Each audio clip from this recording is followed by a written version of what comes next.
뉴스업 시작하겠습니다. 오늘부터 이틀 동안 제21대 대통령 선거 사전투표가 진행됩니다.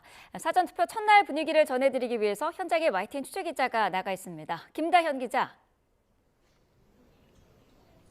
네, 서울 구로구민회관입니다. 네, 아직은 조금 이른 시간인데요. 투표하러 온 시민들이 많습니까? 네, 사전투표는 오전 6시부터 시작됐는데요. 이른 아침인데도 유권자들의 발걸음이 이어지고 있습니다. 제가 이곳에서 유권자들과 이야기를 나눠봤습니다. 본투표 때 투표가 어려워서 출근 전에 일부러 시간을 내셨다는 분들도 있었고요. 또 가족 단위로 함께 투표에 참여한다는 분도 만나볼 수 있었습니다. 21대 대선 사전투표는 오늘과 내일 이틀 동안 전국 3,568개 사전투표소에서 진행됩니다. 오전 6시부터 오후 6시까지 선거일 현재 기준으로 만 18세 이상 국민이면 누구나 투표할 수 있는데요.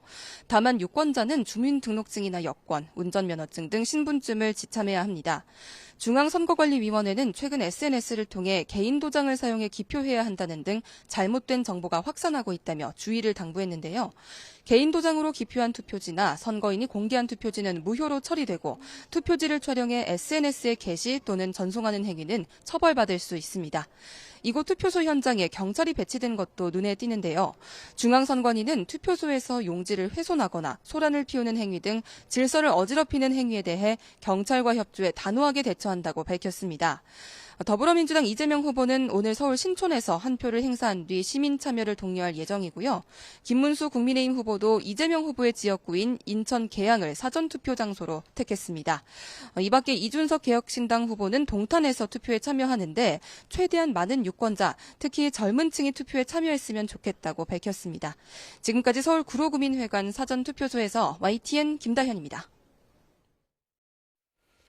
네, 전해드린 대로 후보들도 오늘 사전투표에 참여합니다. 이재명 민주당 후보는 대학가인 서울 신촌에서, 김문수 후보는 이재명 후보의 지역구인 인천 계양에서 각각 사전투표에 나설 예정입니다. 류재복 기자가 보도합니다. 민주당 이재명 후보는 사전투표 첫날 서울 신촌에서 한 표를 행사한 뒤 시민 참여를 독려할 예정입니다. 선거대책위원장들도 서울뿐 아니라 인천과 대구, 충청, 경남 등에서 일제히 투표할 예정이라고 밝혔습니다. 조국 혁신당 등 선대위에 합류한 진보정당 인사들과 함께 대국민 투표 서약도 했습니다. 현장 밀착형 선거운동과 함께 투표 캠페인을 벌인다는 방침입니다. 국민 여러분, 사전투표에 꼭 참여해 주십시오. 투표는 총칼보다 강합니다. 투표하면 반드시 국민이 이깁니다. 김문수 국민의힘 후보는 이재명 후보의 지역구인 인천 계양을 사전투표 장소로 정했습니다. 이 후보 지역구부터 뒤집기를 시도해 지지율 역전을 만들어내겠다는 의지를 반영한 것이라고 국민의힘은 설명했습니다. 김 후보는 투표와 함께 인천 상륙작전 대역전의 서막이란 기조로 인천 유세 일정을 소화할 예정입니다. 사전투표를 하셔야 돼요. 아시겠죠? 저도 사전투표할 겁니다. 사전투표 우리가 감시를 철저히 하고 있으니까 걱정 마시고, 만약에 사전투표에 부정이 있다고 생각하면 바로 신고를 하세요. 한덕수 전 국무총리는 정치 보복 없다는 약속이 공허하게 들린다며 이재명 후보를 겨냥한 뒤 김문수 후보를 지지하는 마음으로 아침 일찍 투표소에 가려 한다고 밝혔습니다. 이 밖에 이준석 개혁신당 후보는 최대한 많은 유권자, 특히 젊은 층이 투표에 참여했으면 좋겠다고 말했고, 권영국 민주노동당 후보는 여수 국가산업단지에서 투표한 뒤 핵심 지지층 결속에 나설 예정입니다. YTN 유재복입니다. 네, 경찰은 21대 대통령 선거에 가용 인력을 최대한 동원해 대비하기로 했습니다. 서울 지역에서만 투표함을 옮기는데 6천 명이 넘는 무장경찰이 투입되고 취임식 당일에는 경찰 특공대를 배치합니다. 임승환 기자가 보도합니다. 다음 달 3일 21대 대통령 선거를 앞두고 경찰도 대대적인 대비에 착수했습니다. 먼저 사전투표소 420여 곳과 본투표소 2,200여 곳에 경찰 6,200여 명을 배치합니다. 개표소 외곽에도 1,000명 넘는 경찰이 투입됩니다. 특히 사전투표함과 본투표함 회송 등에는 무장경찰 6,400여 명이 지원됩니다. 일각에서 주장하는 부정투표 논란을 사전에 잠재우겠다는 의지로 해석됩니다. 경찰은 또 새 대통령이 당선과 함께 임기가 시작되는 만큼 철저한 경비 계획도 마련했습니다. 취임식 행사에 대비해 서울 소재 국가 중요시설 70여 곳, 교통시설 300여 곳 등 취약시설을 점검하고 야외 기동훈련도 계획했습니다.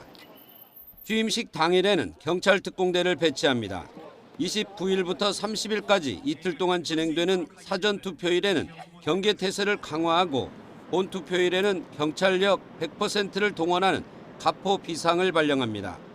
이주호 대통령 권한대행도 사전투표소를 미리 점검하고 관리에 만전을 기해달라고 당부했습니다.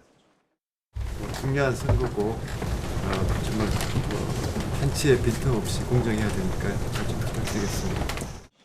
이제 대통령 선거일이 코앞으로 다가오면서 경찰을 포함한 관계 당국들도 총력 대응에 나서고 있습니다. YTN 임승환입니다. 네, 민주당이 내란 단죄와 검찰 등 사법개혁의 완성, 또 대법관 증원 등을 주요 내용으로 한 대선 공약집을 어제 공개했습니다. 국민의힘은 앞서 대통령 임기 3년 단축 개헌과 대통령 불소추 특권 폐지, 재건축, 재개발 규제 혁파 등을 공약했죠. 하지만 양당 모두 역대 가장 늦은 공약집 발표로 유권자들의 참정권을 방해했다는 비난을 피하기는 어려워 보입니다. 이동호 기자입니다. 민주당이 뒤늦게 공개한 정책 공약집은 검찰과 사법개혁 완수, 그리고 대법관 증원 등을 골자로 합니다. 비법조인 대법관 임명 허용 법안은 사법부 압박용이라는 논란이 일자 철회했지만 대법관 증원과 법관 평가위원회 설치 등은 결국 공약에 포함시켰습니다. 법원 내에서도 대법관을 증원해야 된다 이런 논의가 많이 있습니다. 그러나 지금은 그 얘기를 할 때가 아니다. 검찰 개혁과 관련해서는 수사와 기소를 분리하고 검사 파면 제도를 도입하겠다고 밝혔습니다. 아울러 내란 혐의 종사자 엄벌 등 내란 단죄와 국방부 장관 문민화, 대통령 4년 연임제 개헌 등도 공약했습니다. 앞서 국민의힘은 대통령 임기 3년 단축을 추진하고 2028년 대선과 총선을 동시에 치르겠다고 약속했습니다. 또 대통령 불소추 특권과 국회의원 불체포 특권도 폐지하기로 했습니다. 저부터 제왕적이라 불리는 대통령 권한을 과감히 내려놓겠습니다. 한다면 하는 김문수. 이번에는 정치판을 확 갈아엎겠습니다. 고위공직자 수사처는 폐지하고 고위공직자 비리 수사는 검경 합동수사본부가 맡도록 했습니다. 아울러 재건축, 재개발 촉진 특례법을 제정해 용적률을 상향하고 재건축 초과이익 환수제 폐지 등으로 부담금을 완화하겠다고 공약했습니다. 개혁신당은 현행 19개 부처를 13개 부처로 통폐합하고 대통령 4년 중임제와 결선 투표제를 도입하는 내용이 포함된 온라인 공약집을 발표했습니다. 하지만 주요 정당들이 사전투표를 코앞에 두고서야 역대 가장 늦게 공약집을 내놓으면서 유권자들이 공약을 제대로 검토하지도 못하고 투표하게 만들었다는 비난을 피하기 어려워 보입니다. YTN 이동호입니다. 더불어민주당 이재명 대선 후보는 서울 동부 지역을 돌며 부동층 표심 공략에 집중했습니다. 이 후보는 기재부 개편과 기후에너지부 신설 같은 정부 조직 개편 구상도 내놨습니다. 류재용 기자입니다. 이재명 후보는 서울 광진구와 중랑구에 이어 성동구와 동대문 지역을 잇따라 돌면서 막판 표심을 파고들었습니다. 김문수 후보 측을 반란, 부패, 무능연합으로 규정하고 투표는 총알보다 강하다면서 내란 세력의 귀환을 막아달라고 호소했습니다. 또 무능한 국정농단으로 쫓겨나신 분, 부정부패 저지르다가 쫓겨나 감옥 가신 분, 그리고 어쨌든 뭐 총리를 하셨다는데 약간 저는 좀 이해가 안 되는. 또 자신의 집권으로 코리아 디스카운트를 해소해 자본시장을 활성화하겠다는 공약 실행 의지를 재확인했습니다. 주가지수 5천을 향해서 우상향할 수 있도록 확실하게 책임지겠습니다, 여러분. 이 후보는 이에 앞서 유튜브에 출연해 국내 주식 상장지수 펀드 4천만 원어치를 산 사실을 공개하며 개미 투자자들의 표심에도 호소했습니다. 이와 함께 정부 조직에 대한 생각도 밝혔습니다. 가급적 기존 정부 부처를 손대지 않겠지만 기후 위기에 따른 에너지 전환에 대응하기 위해 부서를 신설하고 기재부의 예산 기능을 분리하겠다고 밝혔습니다. 또 여성가족부를 성평등가족부로 확대 개편하고 내각 구성 등에 있어 성별 균형을 위해 최선을 다하겠다고 강조했습니다. 이재명 후보는 이와 함께 공약 이행에 210조 원 정도의 예산이 필요할 것 같다며 재정 지출이나 조세 정책 조정 등을 통해 충분히 마련할 수 있을 것이라고 설명했습니다. YTN 유재웅입니다.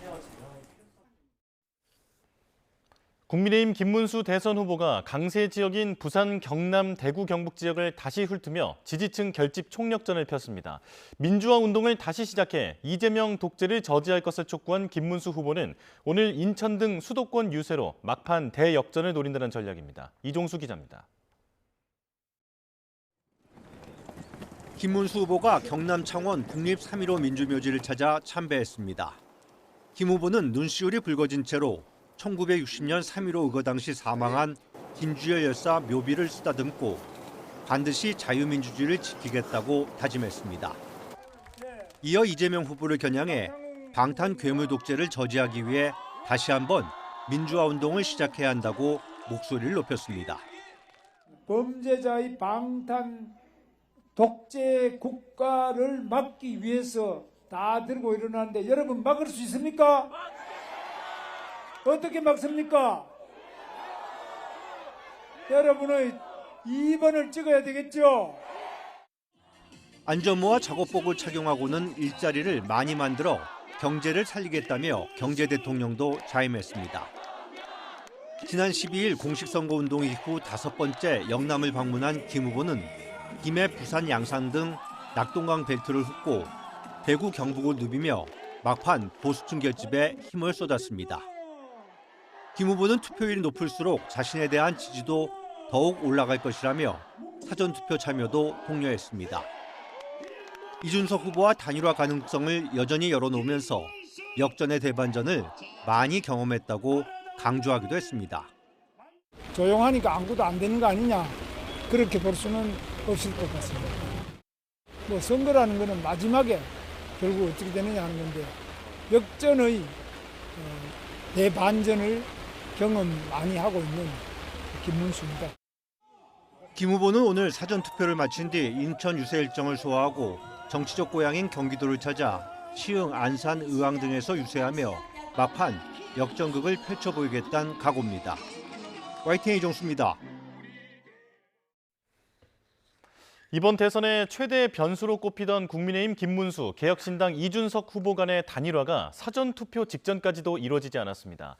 양측 모두 추가 협상 노력도 거의 포기하고 독자 행보를 강화하는 분위기여서 이번 대선은 사실상 두 후보와 민주당 이재명 후보 간 3자 구도로 치러질 전망입니다. 김은경 기자입니다. 후보 단일화의 최종 마지노선으로 꼽힌 사전투표를 하루 앞두고도 단일화에 대한 이준석 후보 입장에는 아무런 변화가 없었습니다. 단일화는 한 번도 생각해 본 적이 없고 논의가 오간 것도 없다고 잘라 말했습니다.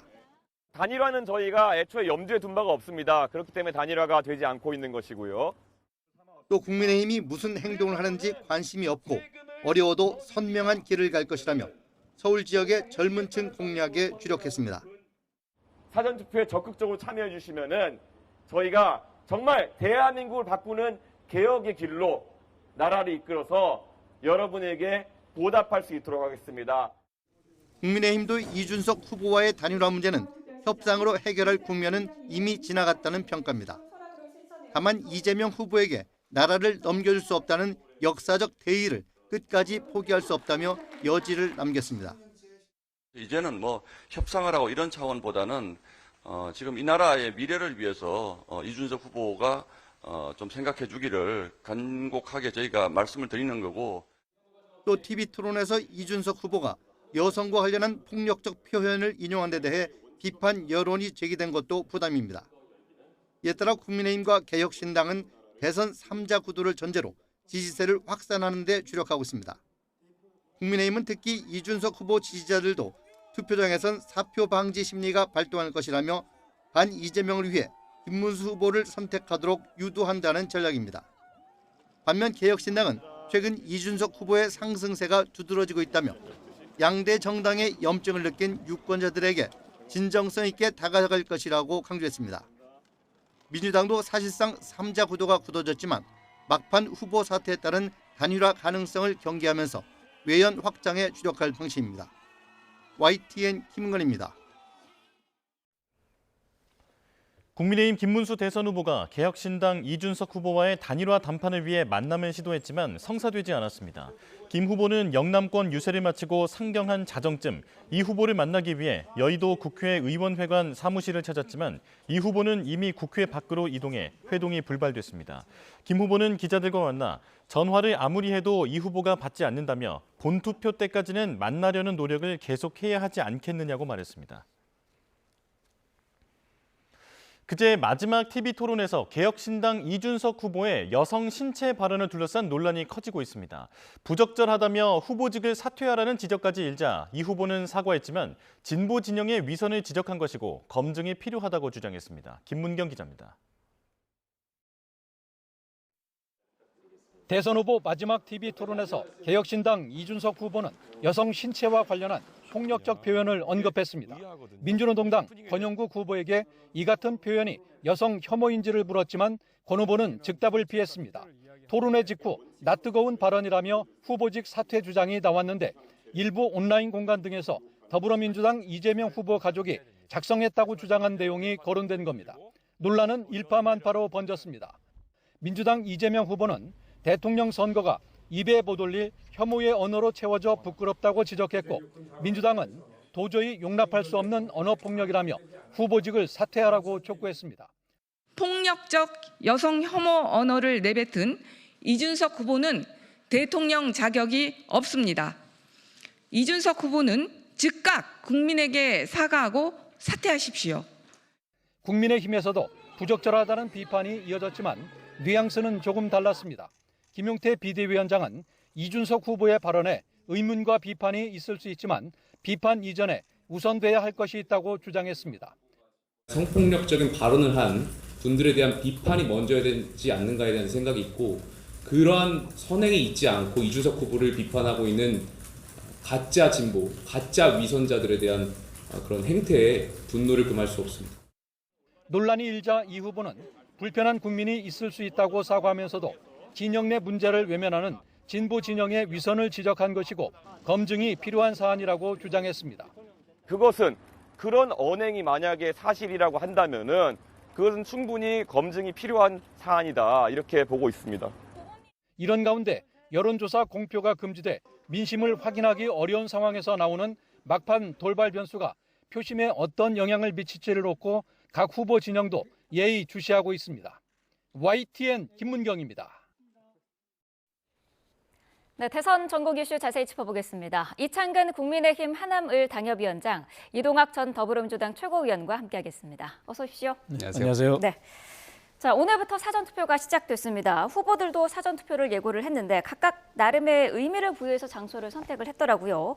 먼저 이재명 후보는 서울 신촌을 골랐는데 청년층을 공략하는 거라고 봐야겠죠? 네, 아무래도 젊은이들이 많이 다니는 길목이기도 하고요. 네. 또 오늘 함께 청년들 4명이 같이 투표를 하는 모양새를 갖춥니다. 네. 근데 지난 이 계엄 과정에서도 빛의 혁명의 주역이기도 했고요. 앞으로 대한민국 사회를 이끌어 나갈 또 이 주인공이다 이런 의미를 좀 담고 있는 것으로 보이고요. 네. 이번 선거 자체가 어찌 보면 이 절망의 과거로 돌아갈 거냐 아니면은 희망의 미래로 갈 거냐 이런 것들을 좀 의미하는 선거다 보니까 결국 젊은이들의 어떤 에너지와 함께 오늘 투표하는 모양새를 보여주고 있고요. 네. 그다음에 지금 이 대한민국 사회가 굉장히 위기지 않습니까? 결국 이것을 이제 돌파할 수 있는 힘은 새로운 에너지에서 나오는 것이다. 이런 의미를 담고 있는 것으로 보입니다. 네, 국민의힘 김문수 후보는 이재명 후보의 지역구인 인천 계양구에서 이제 사전 투표를 하기로 했는데 인천 상륙 작전이라고 하더라고요. 맞습니다. 그렇게 어저께 브리핑을 했죠. 네. 했고 사실 김문수 후보가 시작이 늦었기 때문에 이재명 후보만큼 전국을 많이 다니질 못했어요. 그래서 오늘 인천은 사실 처음 방문합니다. 네. 처음 방문하지만 방문하는 날짜가 사전투표 첫날이다. 그것도 이제 이재명 후보 지역구인 계양에서 투표를 하고 인천 지역을 샅샅이 훑을 텐데 네. 그만큼 인천에 공을 들이고 있고 인천은 또 유정복 우리 당의 시장이지 않습니까? 그리고 인천의 인구가 증가하면서 또 경제도 성장세로 보이는 네. 그러한 모습을 지금까지 보여줬어요. 그래서 인천에서 늦은 방문이지만 그만큼 지역 경제를 더 살리겠다. 그런 메시지도 전할 것이고 또 시장도 찾습니다. 그래서 소상공인 자영업자 현황도 들어보고 그래서 인천을 방문한 만큼 인천에서 대반전을 이루겠다. 네. 그런 강한 의지를 보이고 있습니다. 네, 이준석 후보는 동탄을 택했습니다. 자신의 지역구이기도 한데요. 어떻게 보시나요?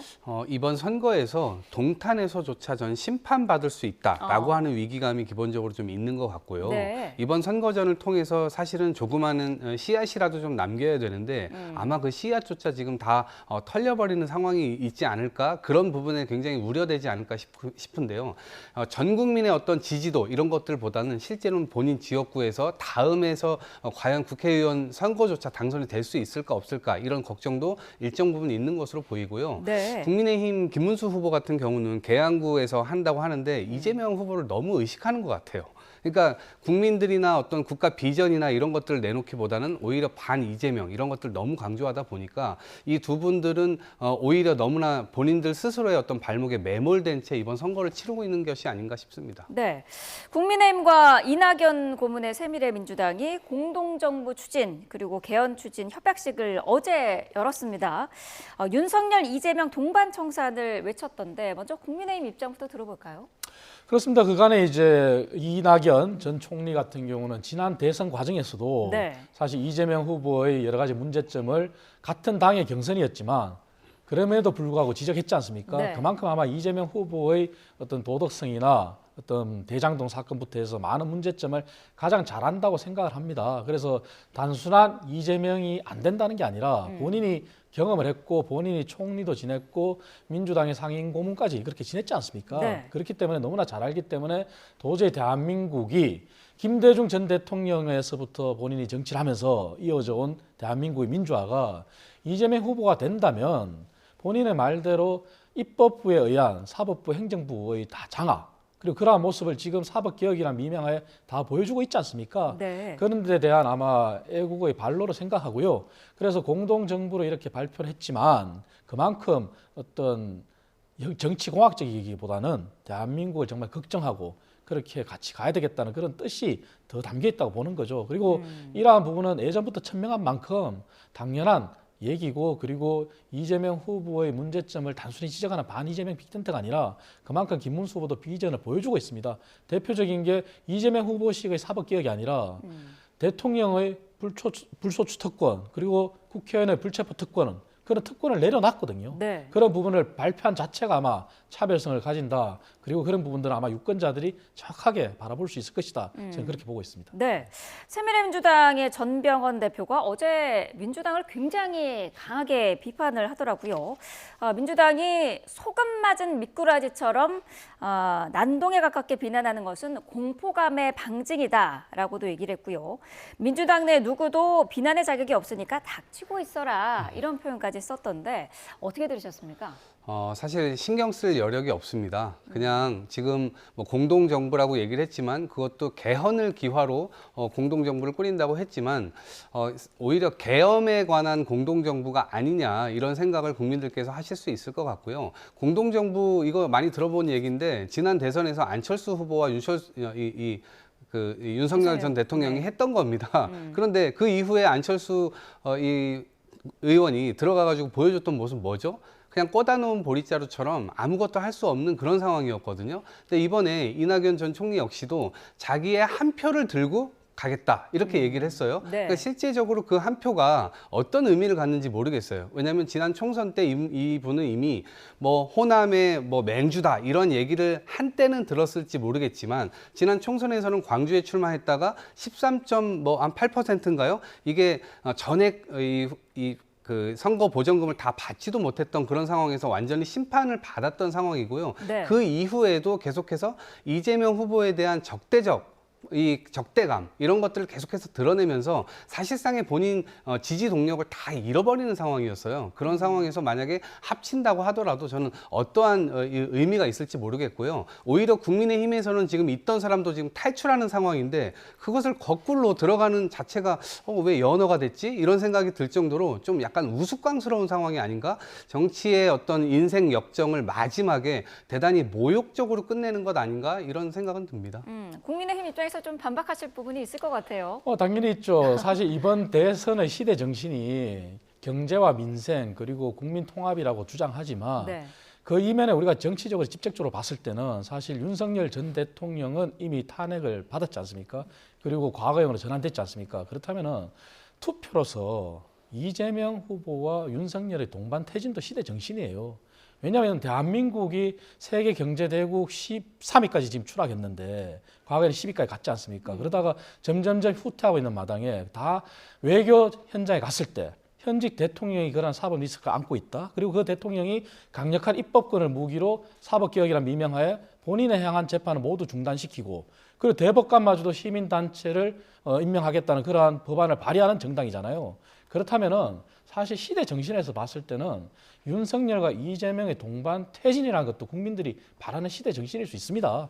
그러한 부분이 아마 이낙연 전 총리도 큰 대의에서 함께하는 부분이고요. 네. 그래서 그러한 부분들을 저는 오늘부터 시작된 사전투표에서 국민들이 정말 냉정해져야 된다. 냉정히 판단할 필요가 있다. 저는 그렇게 말씀드리겠습니다. 네.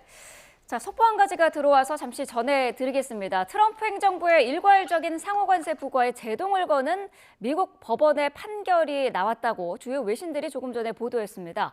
미 연방법원은 트럼프 대통령이 지난 4월 이른바 해방의 날을 선포하면서 부과한 상호관세를 금지하는 판결을 내렸습니다. 법원은 일괄적으로 상호관세를 부과함으로써 권한을 남용했다고 판단한 것으로 알려졌습니다. 자, 앞서 트럼프 대통령 국제비상경제권한법을 근거로 상호관세를 부과를 했고요. 이에 대해서 미국의 여러 시민단체는 위헌이라면서 소송을 낸 바 있습니다. 1977년에 제정된 국제비상경제권한법은 대통령에게 특이하고 특별한 위협에 대처하기 위해서 필요한 경제제재를 부과할 권한을 부여하고 있습니다. 자, 하지만 이 법을 활용해서 관세를 부과한 사례는 없어서 미국 내에서도 논란이 이어져 왔는데요. 여기에 대해서 미국 법원이 트럼프 상호관세 발효에 제동을 걸었다는 외신 보도가 잇따르고 있다는 속보 들어와 있습니다. 자세한 내용은 이어지는 뉴스에서 계속 전해드리겠습니다. 자, 계속해서 대선 상황 짚어보죠. 자, 한덕수 전 총리 그동안 행보를 공식적인 행보는 자제해 왔었는데 오늘 아침에 종로구 사직동에서 사전 투표를 했더라고요. 김문수 후보 지지 의사도 이제 밝혔는데 막판의 지지 선언을 민주당에서는 어떻게 보고 계세요? 저도 큰 의미는 없다고 봅니다. 이미 네. 정치적 중량감은 지난 정부에서 총리를 거쳤음에도 불구하고 수많은 실정 그리고 마지막에 대선 후보로 나와서 결국에는 김문수 후보의 후보 강탈을 시도하지 않았습니까? 그러니까 그러한 지점에서 국민의 지지나 이런 것들이 이제 다 떨어져 나간 오히려 비호감이 훨씬 더 커진 그런 인물로 지금 묘사되고 있고요. 그리고 오히려 마지막에 이렇게 김문수 후보를 돕겠다라고 얘기를 한 것은 전 본격적인 어떤 지원 사격이라기보다는 네. 최근에 경찰 수사 받으면서 CCTV에서 본인이 그동안 증언했었던 내용과는 다른 행동들이 나왔거든요. 이거 다 위증한 거고 위법한 행동들을 한 것인데 그 지점에서 어쨌든 수사 대상이 됐고 앞으로 굉장히 큰 모욕을 당하게 될 겁니다. 본인이 했던 행위로 인해서요. 그렇기 때문에 방탄이 필요한 것 아닌가. 그동안 윤석열 전 대통령이 이 정당을 활용해가지고 어떤 방탄을 해왔는지 본인 스스로가 정부에 있으면서 다 봐왔거든요. 이제는 본인도 대선 후보가 되겠다라고 하면서 입당까지 하지 않았습니까? 무려 10,000원이나 내고요. 그런 부분에 있어서 본인 스스로도 이 국민의힘을 정확하게 잘 활용해야 되겠다 이런 생각을 한 것이 아닌가 싶습니다. 방탄 행보다라고 보셨는데 국민의힘은 어떤가요? 일단 한덕수 전 후보죠. 전 총리고 네. 경쟁을 했던 건 사실이지만 사실은 그 경쟁이 바람직하지 않았기 때문에 저희 당의 당원들이 정당 민주주의를 지켜냈지 않습니까? 그리고 이미 한덕수 전 총리도 이제 과거형 인물입니다. 네. 잠깐 스포트라이트를 받았지만 남은 대선 5일 기간 동안에는 여전히 김문수 후보가 스포트라이트를 받아야 되고요. 그리고 대선이 끝난 다음에도 국민의힘은 미래로 나아가야 됩니다. 그렇다면은 윤석열 전 대통령이나 김건희 여사나 한덕수 전 총리는 더 이상 언론의 스포트라이트를 받으면 안 돼요. 본인들이 또 받으려고 노력해서도 안 되고. 네. 그래서 저는 본인들이 수사를 받고 있는 상황에 또 재판을 받고 있는 상황에 그리고 검찰 수사를 앞두고 있는 상황에 당당하게 거기에 임하는 게 맞다. 그게 마지막 국민의힘과 국민에 대한 도리다. 저는 이렇게 생각합니다. 네. 사전투표 직전까지도 김문수 후보와 이준석 후보 간의 단일화는 없었습니다. 김문수 후보 측이 어젯밤 늦게까지 이준석 후보의 접촉을 시도했는데 만나지는 못했고요. 어쨌든 국민의힘에서는 본투표까지 가능성을 계속 열어두고 있는 것 같더라고요. 뭐 일부 미련을 두고 있는 그러한 사람도 있고요. 네. 그리고 단일화를 안 하고 오히려 3자 구도로 가는 게 맞다고 주장하는 사람도 있습니다. 왜냐하면은 이재명 후보나 민주당이 만들고 싶어하는 구도가 이재명 대 김문수가 아니라 이재명 대 윤석열이지 않습니까? 그리고 토론 과정에서도 그러한 모습을 계속 보여줬지 않습니까? 본인의 비전을 말하기보다는 내란 세력으로 규정하고 계속 거기에 대한 질문, 그리고 심지어 이준석 후보에 대한 공격도 그날 국회 표결을 하러 들어갔는데 샤워하고 왔니? 이러한 참 구차한 질문까지 했지 않습니까? 그렇게 프레임을 짜는 구도에서 오히려 3자 구도가 그 프레임에 안 들어갈 수가 있어요. 네. 그래서 그러한 구도를 얘기하는 사람도 있는데 단일화는 이미 늦었습니다. 늦었고 물론 마지막까지 주장해야 된다고 주장하는 사람도 있지만 그거보다는 김문수 후보가 늦게 출발한 만큼 아직 못 간 지역이 많아요. 인천도를 처음 갔죠. 강원도 아직 못 갔어요. 제주도도 못 갔고. 그리고 충북 그리고 서울의 서북 지역 동북 지역도 샅샅이 못 훑었어요. 그럴 시간에 한 번이라도 더, 한 발걸음 더 움직여서 국민들을 더 만나고 국민들 속으로 들어가야 된다. 그리고 네. 내가 왜 미래를 얘기하고 지금의 시대 정신이 이재명과 윤석열의 동시 청산이 왜 필요한지를 그런 걸 더 설파하는 것이 표에 더 도움이 된다. 그래서 설사 단일화가 안 되는 또 이유는 단일화를 하더라도 네. 이준석 후보의 현재 지지율이 다 김문수 후보에게 오는 게 아니라는 게 여론조사를 통해서 봤지 않습니까? 그런 차원에서도 그냥 자강으로 가는 게 맞다. 저는 그렇게 생각합니다. 네. 이준석 후보가 사실 마지막 TV토론 이후에 그 발언 논란이 불거지면서 비판 여론이 있기 때문에 단일화 문제에 이 부분도 영향을 미칠 것이다라는 시각도 있더라고요. 네, 근데 저는 사실 그것은 이미 뒤에 일어난 일이고 결과론적인 이야기지만 네. 처음부터 이준석 후보가 국민의힘과 합친다는 것은 상식적으로는 상정하기 어려웠던 얘기입니다. 왜냐하면 국민의힘의 이번 대선 자체가 계엄이나 탄핵 반대 이런 것들 지금 옹호하다가 결국엔 나락으로 간 그런 상태에서 거기에서 뽑힌 후보가 자꾸 합치자고 하면 이게 합쳐지겠습니까? 그리고 어떤 비전이나 이런 것들보다는 단일화에 이렇게까지 목매는 후보는 전 처음 봤습니다. 본인의 어떤 국가 경영 비전을 얘기한다거나 국민들께 자기가 왜 돼야 된다거나 이런 걸 호소하기보다는 오히려 그냥 단일화로 시작해서 단일화로 끝난 또 이 대선 초유의 또 대선이 아닌가 싶은 생각이 들 정도입니다. 그리고 이준석 후보 역시도 반대편에서 도대체 왜 합쳐야 되는지에 대한 숙제 이런 것들을 계속 냈지 않습니까? 네. 계엄이나 탄핵 이 부분에 대한 입장을 분명하게 하고 그다음에 부정선거론에 대해서 어떤 입장인지 이런 것들에 대한 숙제를 다 풀어야만 그것에 대해서 한 번씩 생각해 볼 수 있는 것이지 숙제는 아무것도 안 하고 그냥 오히려 답만 지금 구하려고 했기 때문에 그런 지점에서는 국민들 역시도 동의하기가 어렵기 때문에 이런 단일화는 해봤자 심판의 대상만 될 뿐이기 때문에 이런 것들은 처음부터 가능하지 않았다 이렇게 봅니다. 네, 이준석 후보 이야기를 좀 더 해보죠. 그 TV토론 발언에 대해서 민주당이 공직선거법 위반 혐의로 고발을 한 상태인데 이재명 후보 아들의 공소장이 어제 좀 공개가 됐더라고요. 그래서 지금 이준석 후보는 오히려 지금 이재명 후보가 사과해야 되는 거 아니냐 이렇게 주장을 하고 있던데요. 저는 이제 대통령 선거니까 대통령 선거에 나와가지고 본인의 어떤 비전 이런 것들을 밝히면서 국민들께 내가 왜 표를 받아야 되는지를 얘기를 해야 되는데 처음부터 끝까지 네거티브로만 일관을 했어요. 그럼 도대체 본인이 국가를 위해서 국민들을 위해서 지금 무엇을 할지에 대한 얘기는 아무것도 안 남았거든요. 그냥 네거티브만 남았습니다. 특히나 그저께 이 토론회장에서 공론장에다가 독극물을 풀어놔 버렸습니다. 본인이 집 밖에서 본 시궁창 그 얘기를 그냥 하면 되는데 시궁창을 오히려 방 안으로 옮겨가지고 거기다 풀어버렸단 말이에요. 모두가 보세요 하면서. 그러니까 당연히 불쾌할 수밖에 없는 것이고 저는 이 미천 본인이 일만에 벌었던 그 미천마저 다 털어먹은 그런 상황이 아닌가라는 생각이 들고 네. 오히려 굉장히 큰 실망감 속에서 미래라고 하는 가치마저 다 잃어버렸습니다. 특히나 이재명 후보의 아들이 뭔가 약식명령 받아서 500만 원 벌금까지 처벌까지 받은 사안입니다. 그걸 가지고 대통령 후보에게 나와서 사과해라, 이거 어떻게 할 거냐 이런 걸 얘기하는 게 이게 지금 연좌제입니까? 그리고 이재명 후보가 처벌받을 때 뭔가 개입해가지고 처벌 못 받게 윤석열 전 대통령처럼 압력을 행사했습니까? 그런 것은 후보 검증에 들어갈 수 있지만 그런 게 아니라 지금 도대체 뭐 댓글 선풀 달기 운동하자는 겁니까? 이 논의하는 것 자체가 무엇을 의미하는지 모르겠습니다. 오히려 본인 스스로가 자폭하는 결과를 낳았다. 저는 이렇게 봅니다. 네, 이준석 후보는 근데 후보자와 후보자 가족의 도덕성은 검증해야 된다 이렇게 주장을 하고 있거든요. 사실 그거는 이준석 후보가 먼저 얘기한 게 아니라 김혜경 여사가 지난 2022년 대선 당시에 네. 2022년 1월 30일로 전 기억합니다. 한 언론사 인터뷰에서 이미 얘기했어요. 가족도 다 검증 대상이다. 네.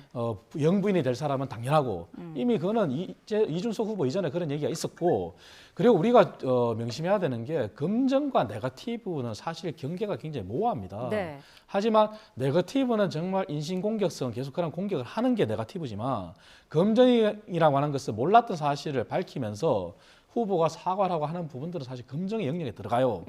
사실 대통령의 아들 문제는 과거 우리가 돌아가신 고 김영삼 전 대통령이나 김대중 전 대통령이나 그리고 심지어 자녀 문제와 관련해서는 고 노무현 전 대통령 그리고 현재 살아계시는 문재인 전 대통령 모두가 다 문제가 됐지 않습니까? 그렇다면은 이재명 후보의 아들 문제가 물론 연좌제는 아니지만 그러한 행위를 했다는 그 자체는 향후 어떠한 잠재적인 리스크가 있는지 사실 국민들은 불안해할 수가 있거든요. 그리고 우리는 그러한 목격을 너무나 많이 해왔단 말이죠. 그렇다면 당연히 그러한 부분에 대해서 검증을 하고 네. 그리고 최소한 대통령이 되겠다는 사람이라면은 나는 자식 문제에 대해서 나는 그리고 친인척 문제에 대해서 어떻게 하겠다는 것을 명쾌히 밝히는 것도 바람직한 방향이거든요. 네. 사실 민주당이 윤석열 전 대통령에 대해서 얼마나 공격했습니까? 청와대에 둘 수 있는 감찰, 특별감찰관 안 뒀다고도 공격을 했었고 그리고 대통령 가족에 해당되는 김건희 여사에 대해서 윤석열 전 대통령이 안 했다고 공격 있지 않습니까? 그렇다면 역지사지로 입장을 바꿔놓고 생각하면은 당연히 제3의 인물이라고 할 수 있는 이준석 후보는 검증은 할 수 있는 거예요. 물론 그 표현은 잘못된 게 맞아요. 네. 그런데 그러한 데 대한 동문서답을 하고 제대로 된 답변 안 한 것도 사실은 잘못된 거죠. 이준석 후보는 잠시 뒤죠. 오전 9시에 긴급 기자회견을 한다고 밝혔습니다. 여기에 관련된 내용을 입장을 좀 바뀔 것 같은데 어떻게 예상하시나요? 저는 글쎄요. 그 뒤에 저는 태도가 더 문제였다고 봅니다. 공론장에 어찌 보면 오물을 이제 풀어놓고 많은 사람들의 어떤 공분 이런 것들이 일어나자 본인이 마지못해 사과한다는 표현은 했지만 실제 사과할 때는 본인이 적절성을 담아야 되는 것이고 다음부터는 하지 않겠다 이런 것들이 담보가 돼야 되거든요. 그런데 하지 않겠다는 아니에요. 그렇기 때문에 이건 전 사과가 아니라고 생각을 하고요. 이것이 오히려 본인 스스로에게는 대단히 큰 악재가 될 것이다 이런 생각을 합니다. 네. 특히나 이 TV를 같이 보고 있었던 시청하던 이 가족들 뭐 이런 게 있지 않았겠습니까? 그런데 이건 19금을 넘어서 완전 39금입니까? 99금이라고 표현을 해도 이건 입에 담기 어려운 그 표현을 대통령 후보자가 한다는 것 자체가 대단히 큰 리스크이고요. 바로 과연 이런 분에게 국가의 운영을 맡길 수 있을까? 5천만 국민의 삶을 맡길 수 있을까? 5천만 국민들이 대단히 뭐 이게 살아가고 있지만 이 과정에서 수많은 갈등들이 있을 텐데 과연 이분이 이러한 갈등들을 해결할 수 있을까? 저는 그런 부분에서 대단히 이 물음표가 껴지기 때문에 네. 저는 국민들께서도 어떤 이야기를 또 9시에 뭐 하시든지 마시든지 간에 네. 그런 것들의 어떤 표심이나 이런 것들에 크게 영향을 미치기 어려울 것이고 저는 심판의 대상은 분명하게 이번에 됐다 이렇게 봅니다. 국민의힘에서는 이재명 후보가 침묵으로 일관하고 있는 것에 대해서도 비판을 하더라고요. 당연하죠. 조금 전에 말씀드린 것처럼 검증의 대상이 됐지 않습니까? 네. 그렇다면은 본인이 최소한 사과도 하고 그리고 향후 어떻게 하겠다는 부분을 해줘야지만 대한민국 대통령이 되겠다는 사람으로서 국민들이 신뢰를 보낼 수 있을 거예요.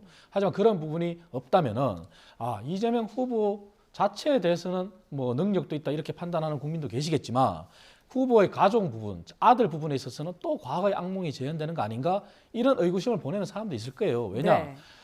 자녀 문제나 가족 문제는 그 후보가 또 대통령이 된다고 했을 때 대통령을 반추하는 그러한 거울이 될 수 있거든요. 그렇기 때문에 그러한 부분에 대해서는 분명한 입장을 밝히시는 게 맞고요. 네. 그리고 이재명 후보가 토론이 이미 끝났지만 앞으로 남은 5일 동안에 어떤 검증, 어떤 질문 이런 게 또 있을 수도 있습니다. 그런 데 대해서 토론 때 보여줬던 그런 동문서답보다는 진솔하게 얘기하시는 게 오히려 더 국민들한테 다가가는 게 맞다. 그런 표현을 드리겠습니다. 네, 이번 논란이 아무래도 지지율에도 영향을 미칠 것 같은데 이준석 후보와 이재명 후보 어떤 영향을 받을까요? 저는 이재명 후보의 경우는 이미 많은 것들이 다 반영이 돼 있다 이렇게 네. 봅니다. 끊임없이 윤석열 정부에서 괴롭혔던 측면도 있고요. 이번 이런 건들 같은 경우는 지난 대선 때도 사실 문제 제기가 있었던 바가 있었죠. 그리고 그렇기 때문에 이미 그 과정들을 통해서 다 반영이 된 것이고 아까 제가 연좌제에 관해서도 말씀드렸지만 이 아들, 딸, 이 정말 제어하기 힘들죠. 많이 부모가 돼보신 분들은 아마 다 아실 겁니다. 그리고 그들만의 어떤 가족사가 분명히 있는 것이겠죠. 그리고 이재명 후보 역시 이런 것들을 옹호하지 않습니다. 그리고 벌금 판결까지 다 받지 않았습니까? 이재명 후보가 권력을 활용해가지고 아들의 어떤 죄를 단죄하는 것을 방해했다거나 압력을 넣었다거나 이러면은 진짜 그건 권력을 잘못 남용한 것으로 문제제기 검증의 대상이 될 수가 있습니다. 그렇지만 이 부분에 대해서는 이재명 후보의 아들이 뭔가 그런 것들을 썼다고 해서 뭘 검증하겠다는 거죠? 그렇기 때문에 대통령이 되면 안 된다. 이런 얘기를 한다는 게 너무나 억지스러운 이제 궤변이고 네. 오히려 그 과정 속에서 본인의 비호감만 더 올리게 되는 그런 결과를 낳았고요. 이 윤석열 전 대통령이 김건희 여사를 비호하려고 했었던 그러한 행위, 권력을 남용하지 말라고 하는 그런 행위에 대해서는 민주당도 지금까지 문제 제기를 했었기 때문에 당연히 단호하게 그런 문제에 있어서는 대응을 해나가야 될 것인데 지금 이 건에 대해서는 도대체 어떻게 해야 되는 것인지에 대한 문제가 도대체 결론이 지금 안 나는 상황이에요. 그렇기 때문에 저는 굉장히 무리수를 계속 던지고 있고 오히려 비호감은 이준석 후보 쪽에 더 많이 가게 될 것이다 이렇게 봅니다. 네, 이재명 후보의 지지율에는 영향이 없을 것이다라는 전망을 해주셨는데 어떤 입장이신가요? 그렇지 않습니다. 지금 마지막 발표된 여론조사까지 보더라도 이재명 후보의 중도층 지지율이 50% 밑으로 떨어진 걸 우리가 확인할 수 있어요. 사실 이재명 후보가 지지율이 가장 높을 때는 중도층의 지지율이 60%대에 달했습니다. 하지만 토론을 거치는 과정에서 이준석, 김문수는 상승세, 이재명은 하락세를 보였는데 거기에 가장 큰 기여를 한 게 중도층이에요. 네. 물론 이준석 후보의 마지막 토론의 모습에 대해서 결국 중도층이 어떻게 반응할지가 관건이라고 저는 봐요. 그 중도층이 그대로 다시 이준석 후보에게서 이재명 후보로 갈지 네. 아니면 차라리 정말 시대 정신이 윤석열과 이재명의 동시 청산이라는 데 동일해서 김문수 후보로 갈지는 알 수가 없어요. 네. 하지만 이재명 후보의 지지율이 3자 구도에서 절대 50% 넘지는 않을 거라 저는 봐요. 왜냐, 여론조사는 사실 추세고 그 추세가 강화되는 측면이 마지막 여론조사까지 보여줬거든요. 네. 그 강화라는 것은 이재명 후보가 더 이상 반등하는 어떤 계기를 마련하지 못했다는 거거든요.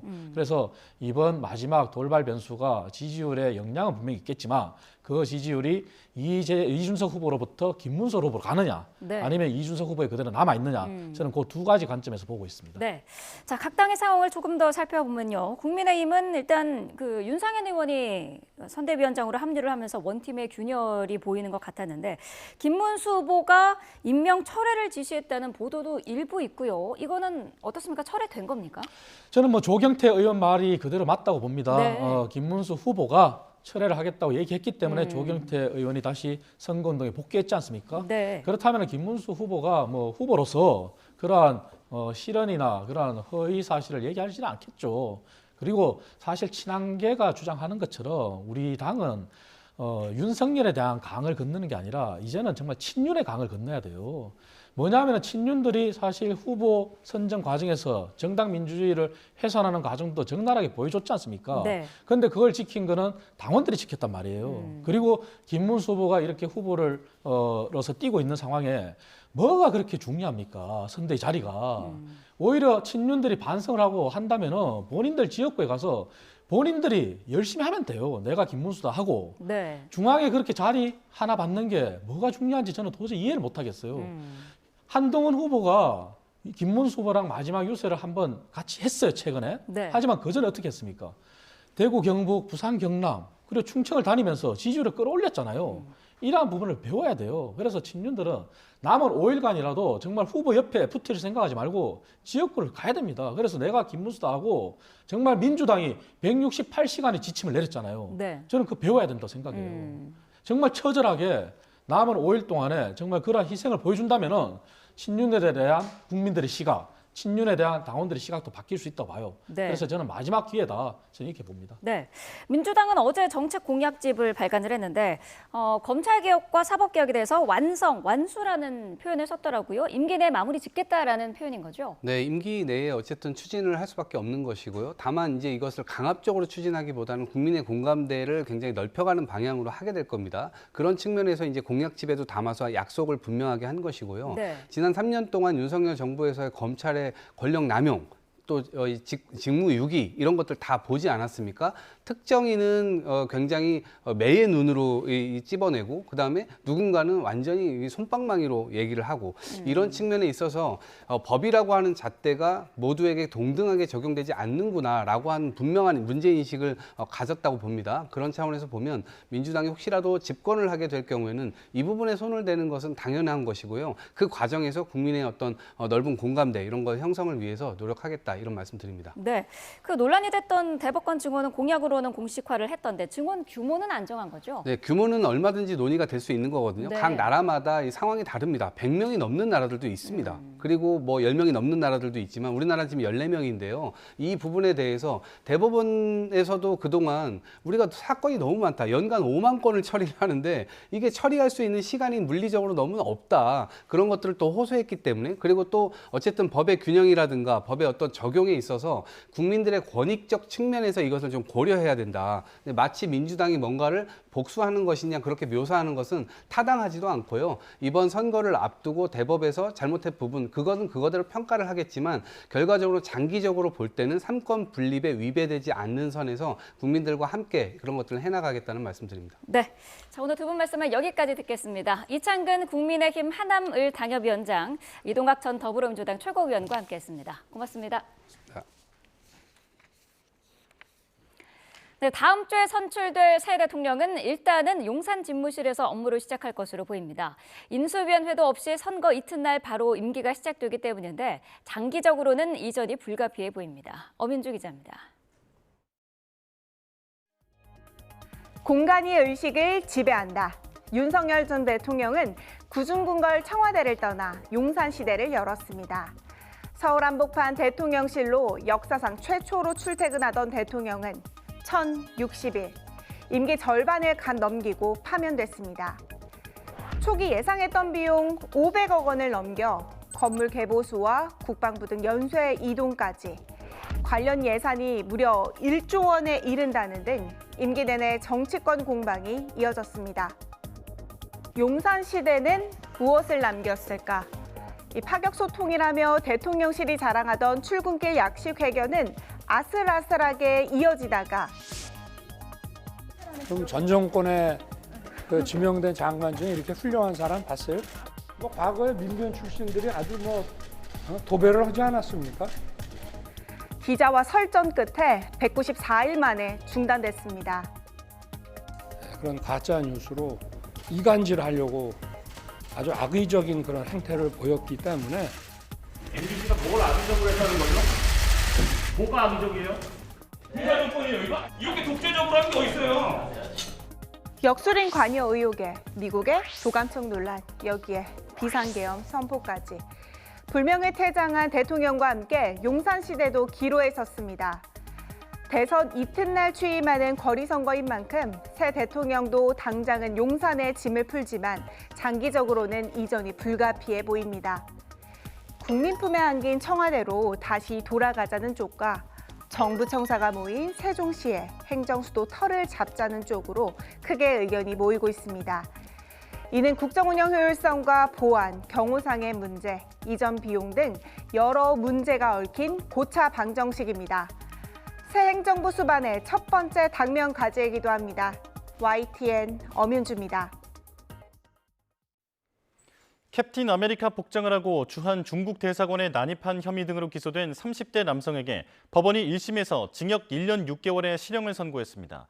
재판부는 공권력을 극도로 경시하는 태도를 보였다고 양형 이유를 밝혔습니다. 박조은 기자가 보도합니다.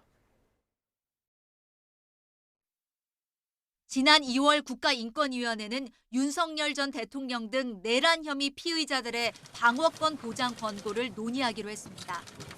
윤 전 대통령 지지자들이 몰려들었고 캡틴 아메리카 복장의 건장한 남성도 눈에 띄었습니다. 스스로를 캡틴 코리아라고 부르던 40대 남성 안모 씨입니다. 안 씨는 이후 이 복장 그대로 주한 중국 대사관 난입을 시도하다 검거됐습니다. 난동은 여기서 그치지 않았습니다. 경찰서를 찾아가 자신에 대한 신속한 조사를 요구하다 경찰서 유리문을 발로 차부순 혐의로 결국 현행범 체포돼 구속됐습니다. 대사관이랑 경찰서 왜 난입하려 하신 겁니까? 페이크 뉴스, 페이크 미디어. 검찰은 안 씨의 범행이 중대하고 허위 주장을 반복해 수사에 혼선을 줬다며 징역 3년의 중형을 구형했고 1심 재판부는 징역 1년 6개월을 선고했습니다. 재판부는 안 씨가 개인적 정치적 목적을 달성하기 위해 일반 대중의 관심을 집중시킬 의도로 범행했다며 공권력을 극도로 경시하는 태도를 보였다고 밝혔습니다. 다만 재판부는 안 씨가 피해자를 위해 법원에 100만 원을 공탁하고 손상된 물건에 대해 수리비를 지급한 점을 양형에 유리한 사유로 반영했다고 설명했습니다. 안 씨는 인터넷 언론사 스카이데일리에 중국인 간첩 99명 체포설도 제보한 것으로 알려졌는데 기사를 작성한 기자에 대한 구속영장은 한 차례 기각됐습니다.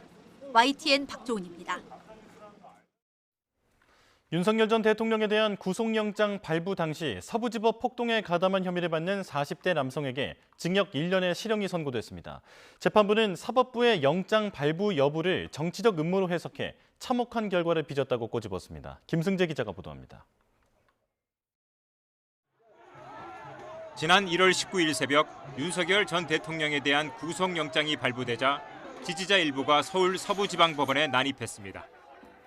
물건을 부수고 유리창을 깨는 등 폭동을 일으켰고 가담자들이 줄줄이 기소됐습니다. 이들에 대한 실형 선고가 잇따르는 가운데 이번에도 실형이 선고됐습니다. 서부지법은 법원 폭동 가담 혐의를 받는 40대 조모 씨에게 징역 1년을 선고했습니다. 재판부는 사법부의 영장 발부 여부를 정치적 음모로 해석하고 즉각 항의해야 한다는 집착에서 비롯한 범행이라고 지적했습니다. 또 범행 대상이 법원이고 다중의 위력으로 참혹한 결과를 빚었다고 덧붙였습니다. 조 씨는 서부지법 폭동 당시 유리병을 던져 법원 창문을 깨뜨리고 경내로 침입한 혐의로 기소됐고 검찰은 징역 2년을 구형했습니다. 재판부는 이와 함께 취재진을 폭행한 혐의로 기소된 박모 씨에게는 징역 1년에 집행유예 2년을 선고했습니다. 재판부는 특정 언론사 직원이라는 이유로 폭력을 행사한 점에서 죄질이 불량하다면서도 피해자의 상해 정도가 심하지 않고 처벌을 원치 않는 점을 고려했다고 덧붙였습니다. YTN 김승재입니다. 서울 을지로에 있는 노후 상가에서 큰 불이 나 70대 남성 1명이 다쳤습니다. 불은 12시간여 만에 완전히 꺼졌는데 40곳 넘는 점포가 완전히 불에 탔습니다. 윤웅성 기자입니다. 서울 을지로 산림동에 있는 건물이 불길에 휩싸였습니다. 뿜어져 나온 시커먼 연기에 인근 고층 건물이 가려질 정도입니다. 불이 조금씩 피어오더라고요. 그래서 연기가 좀 나고 하다가 그 전기인지 뭔지 하여튼 모르겠지만 바바박 소리가 몇 차례 나고 불길이 계속 나고. 불이 난 건 오후 3시 반쯤입니다. 재개발 지역에 비어있던 3층짜리 상가 건물 1층에서 불이 시작됐고 옆 건물로도 번지면서 일부 영업 중이던 점포도 피해를 입었습니다. 소방당국은 30분 만에 대응 1단계를 발령했고 불이 커지자 대응 2단계를 발령해 진화 작업을 벌였습니다. 밀집된 건물과 내부 다량의 가연물로 인해 대응 2단계가 발령되어 진화 작업에 총력을 다했습니다. 다행히 소방당국은 저녁 8시 20분쯤 큰 불길을 잡았고 화재 발생 12시간여 만인 새벽 4시쯤 불을 완전히 껐습니다. 불이 난 건물 3층에 있던 70대 남성 1명이 연기를 마셔 병원으로 옮겨졌습니다. 또 모두 합해 48개 점포가 완전히 불에 탄 것으로 파악됐습니다. 소방당국과 경찰은 비어있던 건물에서 어떻게 불이 났는지 정밀 조사에 들어갈 방침입니다. YTN 윤홍성입니다. 어젯밤 9시 반쯤 충남 서산시 동문동에 있는 4층짜리 모텔 2층에서 불이 나 1시간 20여 분 만에 꺼졌습니다. 이 불로 2층에 있던 1명이 숨졌고 모텔 사장과 투숙객 등 20명이 다쳐 병원으로 옮겨졌습니다. 소방당국은 한때 관할 소방서 인력과 장비를 모두 동원하는 대응 1단계를 발령해 진화 작업을 벌였습니다. 서산시는 모텔 건물에서 화재가 발생해 많은 연기가 발생하고 있으니 창문을 닫고 차량은 주변 도로로 우회해달라는 재난 문자를 보내기로 했습니다. 경찰과 소방당국은 정확한 화재 원인을 조사하고 있습니다. 고 박원순 전 서울시장 성폭력 사건 피해자의 신상을 공개한 혐의로 재판에 넘겨진 변호사에게 법원이 징역 1년의 실형을 선고했습니다. 재판부는 거짓 사실로 피해자의 명예를 훼손했다고 지적했습니다. 김대근 기자가 보도합니다. 고 박원순 전 서울시장이 숨진 지 1년 뒤인 지난 2021년 8월 정철승 변호사는 자신의 SNS에 여러 차례 사건 관련 글을 올렸습니다. 게시물에는 피해자와 관련된 것도 여럿 포함됐습니다. 검찰은 정 변호사가 피해자의 근무 부서와 수행 업무 등을 올려 신원을 특정할 수 있도록 한 것으로 봤습니다. 결국 정 변호사는 성폭력 피해자의 신원을 노출하고 명예를 훼손한 혐의 등으로 지난 2023년 6월 불구속 기소됐습니다. 2년 만에 나온 1심 선고는 징역 1년의 실형이었습니다. 다만 재판부는 법정 구속하지는 않았습니다. 재판부는 정 변호사가 거짓 사실을 드러내 피해자의 명예를 훼손했고 개인정보를 동의 없이 누설한 죄질이 가볍지 않다고 밝혔습니다. 또 사과나 반성 없이 오히려 수사와 재판 과정에서 피해자 측을 비방하고 조롱하는 게시물을 올렸다고 꼬집었습니다. 재판부는 이와 함께 공적 인물에 대한 평가는 사후에도 계속될 수 있고 자유롭게 의견을 표현할 수 있지만 특정인의 명예와 사생활 침해까지 허용되는 것은 아니라고 못 박았습니다. 특히 피해자가 박 전 시장을 고소한 동기를 적은 부분은 과장을 넘어 거짓으로 드러났다고 지적하기도 했습니다. 정 변호사는 재판 과정에서 변호사의 업무 수행과 관련해 객관적으로 확인된 사실만 SNS를 통해 알렸다고 주장해왔습니다. 정 변호사의 반박을 재판부가 대부분 인정하지 않은 건데 검찰과 정 변호사 양측 가운데 한 곳이 1심 결과를 받아들이지 않을 경우 항소심 재판부의 판단이 주목됩니다. YTN 김대근입니다. 미국 정부가 유학생들의 SNS 계정을 들여다보겠다며 당분간 비자 인터뷰를 중단하라 지시했다는 미 언론 보도가 있었죠. 대학 교육 목적 비자 신청뿐 아니라 직업 교육과 방문 학자까지 포함됐다는데 먼저 이에 대한 미국 국무부의 입장 듣고 오겠습니다. And we will continue to use every tool we can to assess who it is that's coming here, whether they are students or otherwise. 자, 보도 내용을 부정하지 않으면서 미국 유학을 준비하던 학생들은 비상에 걸렸는데요. 불확실성이라는 날벼락이 떨어진 건데 관련 커뮤니티에는 비자 인터뷰 예약이 막혔다는 공지글이 올라오는가 하면 뭘 어떻게 해야 하는 거냐 막막하다는 글도 빗발치고 있습니다. SNS에서 정확히 뭘 조심해야 하는지 질문도 많습니다. 유학 컨설팅 업계는 과거 사례와 경험을 토대로 SNS 계정에 인적 사항을 정확하게 기입하고 도박이나 음주 등 문제 소지가 있는 게시물을 삭제하라거나 농담이라도 유학 목적과 충돌되는 내용은 삭제하라고 조언합니다. 무엇보다 미국 정부 방침에 반하거나 반유대주의 성격의 내용을 주의할 것을 당부하고 있죠. 이미 체류 중인 유학생까지 추방하는 사례도 이어지는 만큼 현지 유학생이 주의해야 할 점도 공유되고 있는데요. 요약하자면 신분을 확실히 하고 유학 목적에 어긋나는 행위는 주의하라는 겁니다. 역시 정치적 발언은 신중히 하라는 당부도 담겼습니다. 미국 현지에서는 유학생에 대한 이런 배타적인 태도가 미국에도 도움이 되지 않는다는 지적이 잇따르고 있습니다. 국제교육자협회에 따르면 2023년, 2024년 유학생들이 수업료와 숙박비 등으로 미국 경제에 약 440억 달러, 우리 돈 약 60조 원을 기여한 것으로 추산되는데요. 미국 언론들도 외국인 유학생이 미국 경제와 과학기술 혁신에 상당한 기여를 하고 있다며 유학생들이 고국과 미국을 잇는 강력한 가교 역할을 한다고 강조하기도 했습니다. 하지만 이런 지적에도 아랑곳하지 않는 트럼프 대통령, 오히려 압박 수위를 올리고 있습니다. 이번엔 하버드대가 외국인 유학생 비중을 현재의 절반 수준으로 줄여야 한다고 주장했는데 다음 공격 대상은 캘리포니아 대학이 될 거라는 전망도 나옵니다. 워싱턴에서 홍상희 특파원이 보도합니다. 연방 법원의 결정으로 하버드대의 외국인 학생 등록 차단에 제동이 걸린 가운데 트럼프 대통령이 이번엔 다른 카드를 꺼냈습니다. 현재 하버드의 외국인 유학생 비중이 너무 높다며 15% 수준으로 줄여야 한다고 주장한 겁니다. I think they should have a cap of maybe around 15%, not 31%. We have people want to go to Harvard and other schools. They can't get in because we have foreign students there. 트럼프 대통령은 미국에서 쇼핑몰이 폭발하는 걸 보고 싶지 않다면서 하버드가 외국인 유학생 명단을 공개해야 한다고 압박했습니다. We want to know where those students come. Are they troublemakers? What countries do they come? 친팔레스타인 시위를 벌였던 컬럼비아대가 이제는 해결책을 찾으려 협력하고 있는데 하버드는 트럼프 행정부와 싸우려 한다며 비난했습니다. But Harvard wants to fight. They want to show how smart they are, and they're getting their ass kicked. 하버드 대학의 다음 공격 대상은 10개 캠퍼스로 구성된 캘리포니아 대학이 될 거란 전망이 나오고 있습니다. 레오 테렐 미 법무부 선임 법률 고문은 캘리포니아 대학 등에 대규모 소송을 제기할 거라고 예고했습니다.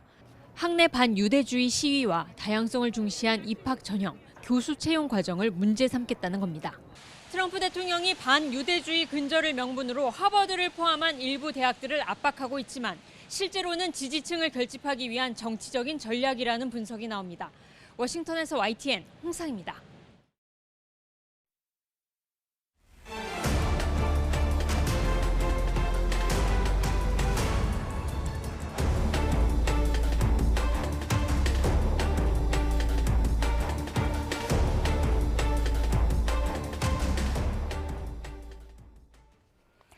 네, 제21대 대통령 선거 사전투표가 일제히 시작됐습니다. 오늘과 내일 오전 6시부터 오후 6시까지 전국 3,500여 곳 투표소에서 진행되는데요. 투표소에 나가 있는 취재기자 연결하겠습니다. 김근우 기자. 네, 대구 범어이동 사전투표소에 나와 있습니다. 네, 나현호 기자는 어디에 나가 있습니까? 네, 광주광역시 첨단 2동 사전투표소에 나와 있습니다. 네, 자, 각 투표소 분위기 자세히 들여다보겠습니다. 먼저 김근우 기자, 대구 상황 전해주시죠. 네, 시간이 오전 9시에 가까워지면서 조금씩 이곳 투표소를 찾는 유권자들의 발걸음 늘어나고 있습니다. 현재 대구에는 150곳, 경북에는 323곳의 사전투표소가 마련돼 있는데요. 유권자는 대구와 경북을 합쳐 420만 명이 넘는데 생각보다 많은 시민들이 출근 전에 투표를 마치고 나가는 모습을 확인할 수가 있었습니다. 역대 선거에서 대구의 사전투표율은 높지 않은 편이었습니다. 대체로 전국 최하위권에 머물러 왔는데요. 지난해 22대 총선에서는 25.6%로 전국에서 가장 낮았고 20대 대선에서도 38%대에 그쳤습니다. 이번 대선도 비슷한 추세가 이어질 것으로 보이는데 오전 8시 기준으로 대구는 1.29%로 전국에서 가장 낮은 사전투표율을 보였고 경북도 1%대에 머물렀습니다. 보수 성향이 강한 지역인 만큼 보수 진영 일각의 사전투표 부정선거 의혹에 영향을 받는 시민들도 많다는 해석이 나오기도 합니다. 선관위는 부정선거 논란을 차단하기 위해 투표에 앞서 전 과정을 공개 시연했는데요. 투표소별로 투표자 수를 1시간마다 알리는 시스템을 도입했고 사전투표한 보관 장소의 CCTV 화면도 24시간 공개하는 등 의혹 해소에 총력을 다하고 있습니다. 보수정당인 국민의힘 역시 적극적인 사전투표 독려에 나선 만큼 이번 선거에서 대구의 사전투표율이 어느 정도까지 나올지 주목됩니다. 전통적인 보수 강세 지역인 대구와 경북이 바뀐 표심을 보여줄지 아니면 기존 표심을 유지할지도 관심사입니다. 그동안 보수정당은 전통적으로 이곳 대구와 경북에서 80%대 득표를 기록해왔습니다. 하지만 이번엔 각종 여론조사 결과 이재명 후보의 지지세도 상당한 거로 나타나면서 민주당은 처음으로 30%대 득표를 목표로 내세웠습니다. 반대로 국민의힘은 기존 승리 공식대로 82%대 득표율을 기록하겠다고 자신하고 있습니다. 네, 이번엔 광주로 가보겠습니다. 나현우 기자, 아직 이른 시간이긴 하지만 투표하려는 시민들이 많이 나왔습니까? 네, 그렇습니다. 이것도 소중한 이 주권을 행사하려는 유권자들의 발길이 이어지고 있습니다. 지금은 출근 시간이 거의 마무리되면서 투표소 내부는 다소 한산한 모습을 보이고 있습니다. 앞서 아침 6시 투표소가 열리기 전부터 수십 미터에 이르는 줄이 서기도 했습니다. 오늘과 내일 사전투표일은 이틀 모두 평일입니다. 이 때문에 일찌감치 투표를 하고 출근하려는 분들이 많았고요. 또 병원에 입원했다가 잠시 외출을 해서 투표하는 분도 만나볼 수 있었습니다. 사전투표소는 광주 96곳, 전남에는 298곳이 설치됐습니다. 선거인 수는 광주가 119만 4천 명, 전남이 155만 8천 명에 달합니다. 광주와 전남 사전투표율은 역대 선거에서 전국 최상위권을 차지할 만큼 높은데요. 지난 20대 대선에서는 광주 48%, 전남 51% 이상을 기록하기도 했습니다. 1시간 전인 오전 8시를 기준으로 전남 지역 사전투표율이 4.44%로 전국 최고를 기록했고요. 광주도 3.76%로 다른 광역시보다 투표율이 높습니다. 선관위는 사전투표를 하루 앞둔 어제 투표 모의 시험을 하며 최종 점검을 마무리했습니다. 광주와 전남 선거관리위원회는 사전투표 투명성 강화를 위한 조치도 했는데요. 이 24시간 투표함 보관 상황을 CCTV를 통해 공개하고 또 공정선거 참관단이 전 과정을 지켜봅니다. 특히 광주 선관위는 유권자가 몰리는 주요 투표소 8곳에 정복 경찰관을 배치하고 주변 순찰도 강화하고 있습니다. 지금까지 대구와 광주 사전투표소 분위기 살펴봤는데요. 방송을 보고 계시는 시청자분들께서도 소중한 권리를 행사하시길 바라겠습니다. 김근우, 나현호 두 기자 수고하셨습니다. 네, 저희는 이번에 국회로 가보도록 하겠습니다. 주요 후보들도 오늘 일제히 투표소를 찾는데요. 대선이 닷새 앞으로 다가오면서 막판 지지층 결집에 총력을 기울이고 있습니다. 국회 취재기자 연결합니다. 황보혜경 기자. 네, 국회입니다. 네, 사전투표 첫날인 오늘 각 후보들도 투표장으로 향한다고요? 네, 더불어민주당 이재명 대선 후보는 오늘 서울 신촌대학가에서 청년들과 사전투표를 합니다. 청년 지지층을 최대한 투표장으로 끌어내겠다는 전략인데 당 선대위원장들도 서울과 인천, 대구 등 전국 각지에서 일제히 사전투표에 나섭니다. 이 후보는 오늘 아침 자신의 SNS에 투명한 기업 지배 구조를 통해 코스피 5천이라는 새 희망을 실현하겠다며 사전투표 참여를 독려했습니다. 이 후보는 사전투표 이후 서울 강동구와 송파구, 서초, 관악구 등을 돌며 집중 유세를 벌일 예정입니다. 국민의힘 김문수 후보는 이재명 후보의 지역구인 인천 계양구에서 사전투표를 진행합니다. 이재명 후보를 정조준한 건데 당 선대위는 인천 상륙 작전처럼 남은 기간 역전을 이뤄내겠다는 취지라고 설명했습니다. 김 후보는 이후 인천과 경기 등 수도권을 돌며 중도층 표심을 공략할 예정입니다. 김 후보는 오늘 아침 입장문에서 불통과 먹통의 시대를 끝내겠다며 대통령에 당선되면 국민과의 소통을 분기별로 정례화하겠다고 약속했습니다. 개혁신당 이준석 후보는 자신의 지역구인 경기 화성시 동탄에서 사전투표를 합니다. 이어 직장인이 많은 판교 테크노밸리에서 산책 유세를 펼치는 등 주 지지층인 2030 표심을 공략할 예정입니다. 민주노동당 권영국 후보는 여수 국가산업단지 인근 마을회관에서 사전투표를 마쳤습니다. 네, 이제 닷새 뒤면 본투표인데요. 유권자 표심을 잡기 위한 각 당의 막판 선거 전략도 전해주시죠.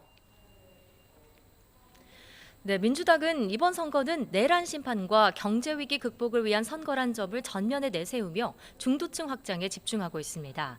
최근 여론조사에서 이재명 후보의 일강 흐름엔 큰 변화가 없지만 막판까지 방심해선 안 된다는 입장입니다. 당 선대위 핵심 관계자는 YTN과의 통화에서 큰 걱정은 이번 사전투표가 평일에 열린다는 점이라며 투표 참여를 거듭 당부했습니다. 사전투표일인 오늘과 내일이 평일이라 민주당의 주요 지지층인 30에서 50대 사이 유권자들이 출근 등으로 투표장에 가지 못하는 상황을 우려한 겁니다. 국민의힘은 이준석 후보와의 단일화가 사실상 무산되면서 사표 심리를 부각하는 데 집중하고 있습니다.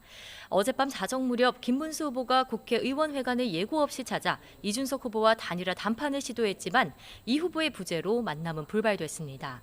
3자 구도가 현실화된 만큼 이준석을 찍으면 이재명이 승리한다는 메시지로 반 이재명 세력 결집에 총력을 기울인다는 계획입니다. 대선 완주 의지를 분명히 한 개혁신당 이준석 후보는 이재명도 김문수도 싫다는 유권자들을 최대한 투표장으로 이끌겠다는 전략입니다. 잠시 뒤 국회에서 긴급 기자회견을 열 예정인데 이 자리에선 이재명 후보 아들 관련 의혹을 다시 문제 삼을 거로 알려졌습니다. 그제 TV토론회에선 이재명 후보 아들이 작성했다는 의혹을 받는 글을 우회적으로 비판하는 과정에서 여성 혐오 논란이 불거져 결국 사과했습니다. 어제부터 신규 여론조사 공표가 금지되면서 막판 변수들이 판세를 좌우할 수 있는 만큼 각 진영은 지지층과 부동층을 투표장으로 끌어내기 위해 총력전을 펼치고 있습니다. 지금까지 국회에서 전해드렸습니다. TV토론에서 문제가 됐던 개혁신당 이준석 후보의 발언이 수사기관 고발로 이어지고 있습니다. 관련한 법적인 쟁점들을 이고은 변호사와 짚어보겠습니다. 어서 오십시오. 안녕하세요. 네, 자 예고해드린 대로 잠시 뒤에는 이준석 후보가 직접 기자회견을 열고 발언을 한다고 하는데요. 먼저 얘기 나눠보겠습니다. 자, 지금 이준석 후보를 향해서 고발건이 이어지고 있는데 어떤 혐의가 적용 가능한 겁니까? 여러 가지 혐의들이 지금 현재 거론되고 있습니다. 예를 들어서 정통망법상의 음란한 부호, 문헌 등을 공공인이 전시한 것이 아니냐, 또 아동에 대한 정서적 학대가 아니냐, 모욕죄가 아니냐 여러 가지의 지금 죄명들이 거론되고 있고요. 실제 그런 혐의가 기재되어서 고발이 된 상태입니다. 한 가지씩 좀 살펴보면 일단은 모욕 혐의가 거론이 되고 있는데요. 그렇지만 법적으로는 모욕죄가 성립하기는 다소 어려울 것 같습니다. 그 이유가 일단은 모욕죄가 성립하려면 피해자가 특정이 되어야 합니다. 그런데 이준석 후보가 이 대선 토론 과정에서 했던 발언에 대해서 이 부분 변호사님 잠시만요. 네. 자, 지금 이준석 개혁신당 후보가 직접 의견을 밝힌다고 하는데요. 현장 연결하겠습니다. 지난 27일 제3차 대선 토론에서 저는 인권 변호사 출신 권영국 후보에게 질문했습니다. 성폭력적인 인터넷 게시글이 여성 혐오에 해당하는지 묻는 질문이었습니다. 해당 표현은 제가 창작한 것이 아니라 이재명 후보의 장남 이동호 씨가 인터넷 커뮤니티에 직접 올린 글의 순화된 버전이었습니다. 이미 법조계 자료와 언론 보도를 통해 사실관계는 확인이 되었습니다. 수위를 넘는 음담 패설을 이동호 씨가 한 내용이 확인되었습니다. 이동호 씨는 지난해 정보통신망법 등 위반으로 벌금 500만 원을 선고받았습니다. 저는 이동호 씨의 게시글 중 하나를 비교적 가치 중립적인 단어로 바꿔 인용했지만 워낙 심한 음담 패설에 해당하는 표현들이라 정제하고 순화해도 한계가 있었습니다.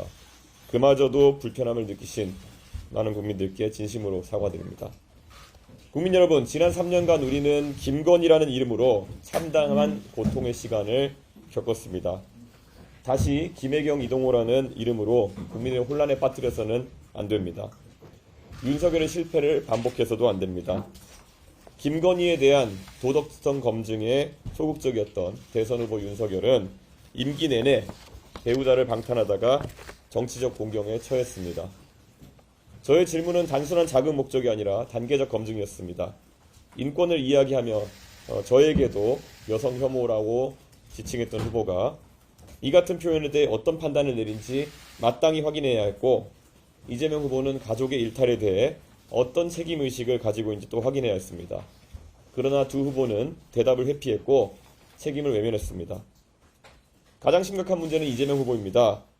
이동호 씨는 저급한 혐오 표현 외에도 2년 가까이 700회 넘게 총 2억 3천만 원 정도의 불법 도박 자금을 입금한 기록이 나왔습니다. 이재명 후보가 이를 모르고 있었다면 무관심이거나 무능일 것입니다. 그런 인물이 과연 나라를 맡을 자격이 있겠습니까? 이재명 후보는 토론 자리에서 이러한 검증을 신변잡기라며 덮으려고 했습니다. 그러나 대통령 후보자에 대한 검증은 사생활의 문제가 아니라 공적 책임의 연장선입니다. 저는 그 점을 분명히 하고자 합니다. 저에 대한 검증 역시 얼마든 환영합니다. 그런데 지금 문제를 제기한 저에게 혐오의 낙인을 찍으려는 집단 린치가 계속되고 있습니다. 민주당, 시민단체, 그리고 유튜버 등이 총출동해 저를 향한 인신공격에 나섰고 사퇴를 겁박하는 시위까지 이어졌습니다. 상식의 눈높이에서 묻고 싶습니다. 제가 한 질문 가운데 어디에 혐오가 있습니까? 정말 성범죄자로 지탄받아야 할 사람은 누구입니까? 이것이 이재명 후보가 더욱 막강한 권력을 갖게 되었을 때 우리가 마주하게 될 미래입니다. 표현의 자유, 검증의 의무는 사라지고 집단으로 가해지는 린치와 권력에 대한 충성만 남게 될 것입니다. 하지만 저는 굴복하지 않습니다. 진실을 덮으려는 시도에는 단호히 맞설 것이며 법적 책임도 함께 묻겠습니다. 오늘 오후 2시까지 사실관계를 반대로 뒤집어 저에 대해 방송과 인터넷 등에서 허위사실을 유포하거나 게시한 이들은 자진 삭제하고 공개 사과하십시오. 그러지 않으면 강력한 민형사상 대응에 나설 것입니다. 국민 여러분, 부모는 자식을 위해 헌신합니다. 그러나 자식이 파괴적인 길로 가는 것을 외면하는 것은 책임이 아니라 방임입니다. 권력욕에 눈이 먼 지도자가 가족조차 책임지지 않는다면 그에게 국민을 맡길 수는 없습니다.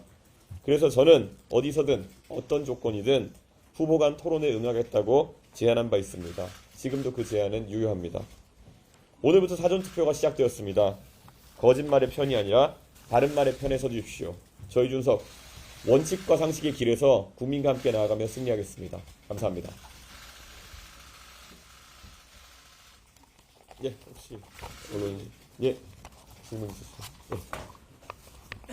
의원들이라 정죄하고 순화에도 한계가 있었다고 말씀하셨고 그마저도 불편함을 느끼신 분들께 진심으로 사과하고 이렇게 말씀하셨는데 토론 때 이재명 후보의 아들 의혹을 정확히 확인하고 한 발언이신지 궁금하고요. 전 국민이 보는 TV 토론에서 꼭 그 문제를 그런 식으로 꺼냈어야 됐는지 궁금합니다.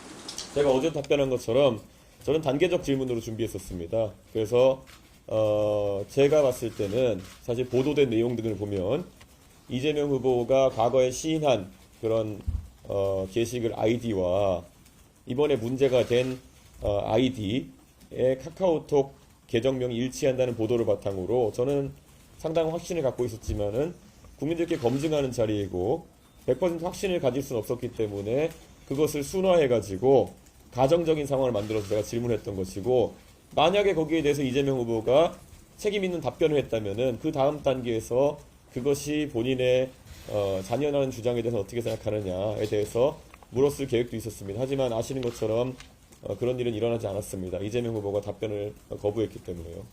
예. 그리고 뭐 표현에 대해서는 저는 역치의 문제다라는 생각을 하게 됩니다. 사실 최근에 민주당에서도 지난 몇 주간 룸사롱이라든지 이런 굉장히 문제가 될 수 있는 그런 단어들을 사용해서 계속 정치적인 공세를 해왔던 적이 있고 과연 그런 것은 그러면은 공론회장에서 논의될 수 있는 것인가?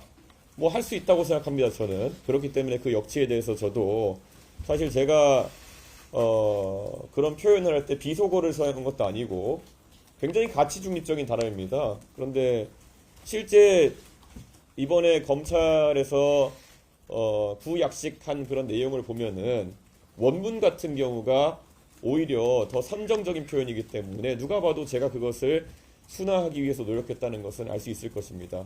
하지만 저는 거기서 지금 문제가 되고 있는 단어가 만약에 성기라고 한다면은 그것을 무엇으로 순화할 수 있을지는 약간 의문입니다. 그렇지 않고 만약에 좀 더 뭐 표현할 수 있었다면은 뭐 은밀한 부위 뭐 이런 표현을 쓸 수도 있겠지만 그것이 사실 의미 있는 변형인가에 대해서도 저는 다소 궁금합니다. 그래서 이 역치에 대해서는 개개인이 다 느끼는 바가 다르기 때문에 제가 그 부분에 대해서 만약 국민 일반적인 역치를 좀 넘어서는 발언했다면은 그 부분에 대해서는 제가 유감을 표명을 하는 것입니다. 네.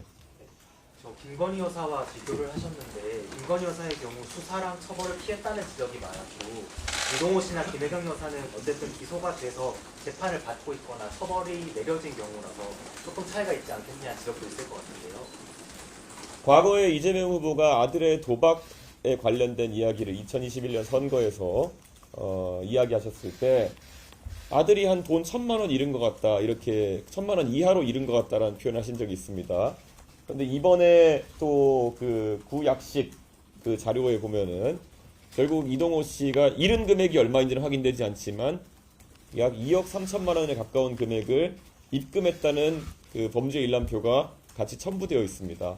그렇기 때문에 저는 애초에 이재명 후보가 지난 대선 때부터 물론 뭐 지금 공소시효는 아니면 시일은 지났지만은 그런 해명에 있어가지고 상당히 부정확한 정보를 바탕으로 해명을 했었다. 그렇기 때문에 문제가 되는 부분이 있다. 이렇게 생각합니다. 2억 3천만 원어치 도박 자금을 수백 회에 걸쳐서 입금했다고 하는 것은 이재명 후보가 그때 했던 해명과는 좀 차이가 있는 것이 아닐까. 이거는 제가 의도하지 않았지만 이번에 또 많은 국민들이 알게 된 사실이다. 이렇게 봅니다. 그리고 지금 온라인상에 광범위하게 이재명 후보의 그 아들 되시는 분이 이런 온라인상의 음담패설이나 이런 것으로는 처벌받은 것이 아니라 도박 관련된 부분, 이미 기인정한 부분에 대해서 처벌받은 것이라고 유포하시는 분들도 있습니다. 하지만 이번에 구약식 공소장을 보게 되면은 그런 것이 아니라 실제로 4건의 심각한 그런 음란성 발언에 대한 사실관계를 검찰에서 인정한 것이다, 저는 이렇게 생각합니다. 네. 그 발언은 창작을 한 거다, 이렇게 창작물에 이렇게 얘기하고 있었어요. 아마 그 내용을 보시면은 그것이 이제 온라인상에서도 제가 여성 성기라는 상황을 이야기했다고 해서 과연 그러면 그 표현이 여성 성기에 해당하는 것이냐를 가지고 그걸 다퉈보려고 하는 것으로 보입니다. 그래서 이 상황에서 사실 그 표현, 그러니까 이런 겁니다. 이 건을 구체적으로 들어가게 되면은 어떤 표현이 있었는지 구체적으로 밝혀야 되는 상황이고 실제로 그렇기 때문에 아주 저열한 음담패설이었기 때문에 이것을 아무리 순화해도 상황을 설명하려고 하면 또 비슷한 문제가 발생하게 되는데요.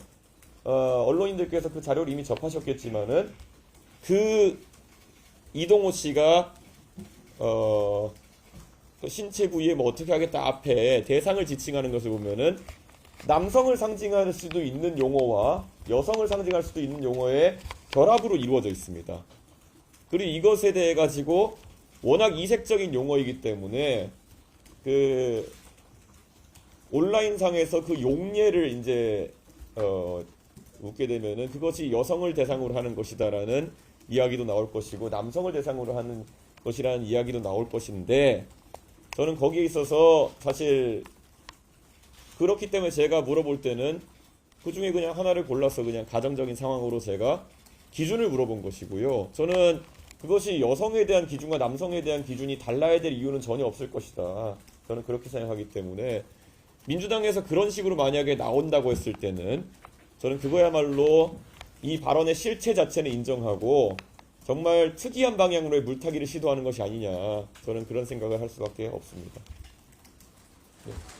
그 발언을 하신 게 후보님의 임기응변이었는지 아니면 선거 차원의 어떤 판단과 전략이 있었던 건지.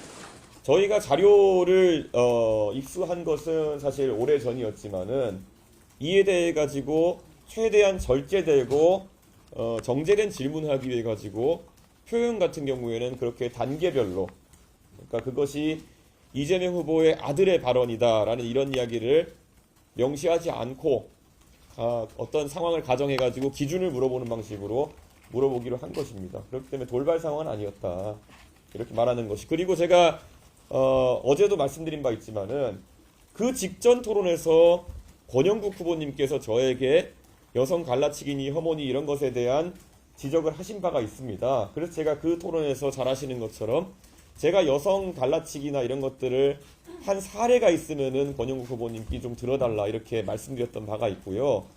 그래서 저는 오히려 구체적으로 이런 젠더 갈라치기나 아니면은 혐오에 해당할 수 있는 표현의 예시로서 권영국 후보에게 이렇게 어떤 실제를 기반으로 한 어떤 기준을 물어보는 질문을 하게 된 것입니다.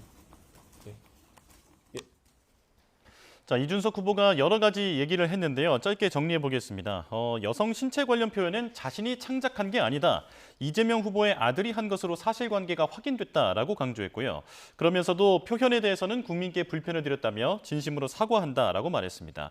자, 그리고 법적 대응을 예고하면서 자신에 대한 비방에 대해서는 자진 삭제할 것, 그리고 공개 사과할 것을 촉구하기도 했고요. 자, 그리고 이 표현은 가치 중립적이었다. 해당 표현에 대해서는 역치의 문제로 생각한다라고 이야기를 했습니다. 자, 이고은 변호사와 조금 더 얘기 나눠보겠습니다. 자, 일단 어떻게 들으셨는지 궁금한데 왜냐하면 지금 첫 질문이 어떤 혐의가 적용될 수 있느냐에 대한 질문이었잖아요. 네. 그러니까 공직선거법 그리고 정보통신망법, 모욕죄 여러 가지가 있었는데 지금 이준석 후보의 해명을 들어보셨을 때 어떤 처벌 가능성이 있다고 보십니까? 일단은 이준석 후보가 아까 이야기한 것처럼 실제로 이재명 후보의 장남이 해당 정통망법 위반과 상습 도박 혐의로 벌금 500만 원의 약식명령을 받았고 이것에 대해서 어떠한 이의제기도 하지 않고 그대로 확정됐다라는 보도가 나오기도 했고요. 예. 이준석 후보가 SNS로 공개하기도 했습니다. 따라서 이 후보는 이것이 이미 검증된 사실이다라는 점을 분명히 했고요. 그래서 워낙 원문 자체가 수준이 굉장히 세기 때문에 내가 순화하려고 해도 최대한 노력한 것이 저 정도였던 것이다. 즉 원문 자체가 문제가 있고 이 부분에 대해서 어떤 후보를 비방할 목적이 아니라 이런 부분들에 대해서 민주노동당에서 어떤 기준을 가지고 있는지를 묻고 싶은 의도로 물은 것이다라는 취지로 이야기한 것입니다. 그래서 예. 이 부분 관련해서 공직선거법 등 정통망법 여러 가지 혐의가 지금 거론되고 있지만 실제적으로 형사처벌 가능성을 물으신다면 형사처벌될 가능성은 조금 낮을 것 같고요. 다만 국회에서의 품위유지 위반 등 이 징계의 가능성은 남아있다라는 생각이 듭니다. 변호사님, 짧게 이것만 여쭤보겠습니다. 이 표현이 여성 대상이었느냐, 남성 대상이었느냐라고 하는 의혹이 있다는 지적에 대해서 양쪽으로도 해석이 가능하다라는 답변을 했는데요. 만약에 지금 그 토론에서는 사실 여성이라고 표현을 했습니다만 네. 만약에 이게 남성 대상의 표현이었다라고 밝혀지게 된다면 이건 문제가 되는 겁니까? 그렇다라고 한다라도 이 형사 처벌이 되려면 고의범이 입증이 돼야 됩니다. 아까 지금 현재 이준석 후보도 아까 이야기했듯이 원문상의 그 신체 부의 표현이 온라인상에는 남성과 여성이 혼용돼서 사용되는 표현이고 그렇기 때문에 그 두 가지 중에 한 가지를 선택해서 가정적으로 물어본 것에 불과하다라고 예를 들어 수사기관에 변소한다라고 한다면 고의 부분의 입증이 좀 어렵지 않을까 개인적으로 생각하고 있습니다. 네, 알겠습니다. 여기까지 말씀 듣겠습니다. 이고은 변호사와 함께했습니다. 고맙습니다.